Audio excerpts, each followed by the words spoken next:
안녕하십니까. 여수 MBC 뉴스데스크입니다.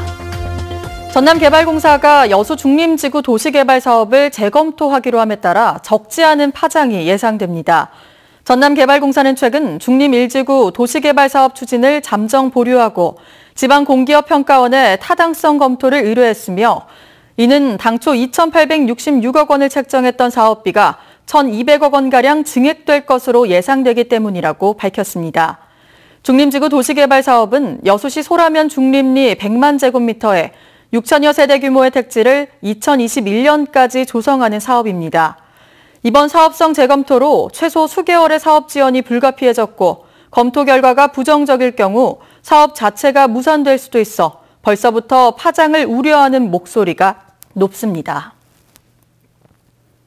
광양시가 내년도 지역교육 환경 개선 사업에 65억 원의 예산을 투입합니다.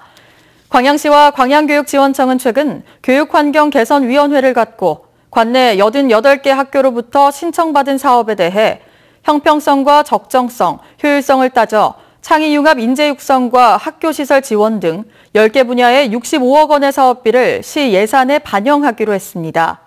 광양시는 또 학력 향상과 특기 적성 등 교육 프로그램과 함께 무상급식, 학교체육, 저소득층 교육복지 등 교육 분야에 연간 150여억 원을 지원해 명품 교육도시를 만들겠다고 밝혔습니다. 고흥군이 농번기 일손이 부족한 시기를 맞춰 필리핀에서 계절 근로자를 들여옵니다. 전국 최고의 고령화 지역인 고흥군은 최근 박병종 군수 등 국제교류 방문단이 필리핀 산 레오나르도시를 방문한 자리에서 양 지역 간에 이 같은 교류를 골자로 하는 MOU를 체결했다고 밝혔습니다.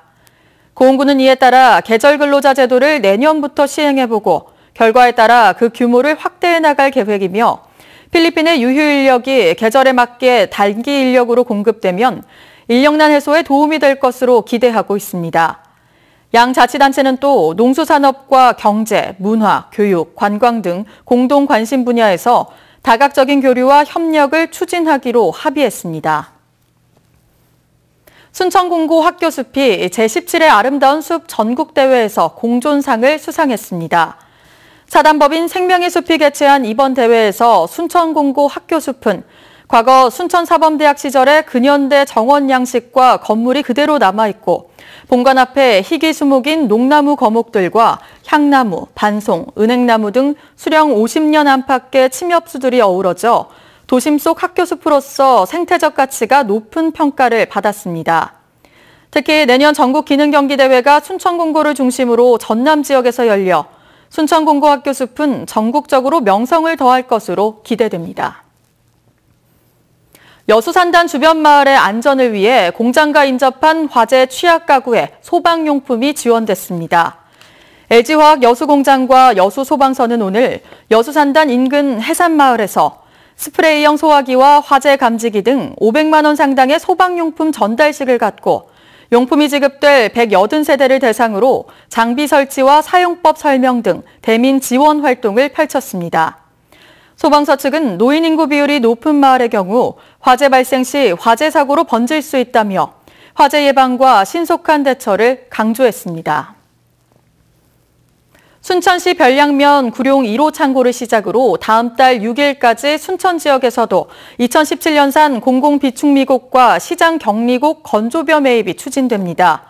올해 매입 품종은 새일미와 해품 2개 품종으로 지난달 20일 산물벼 첫 매입을 시작해 공공비축미 2,500톤과 시장 격리곡 2,040톤 등 총 4,540톤을 매입할 예정이며 지난해보다 225톤이 늘었습니다.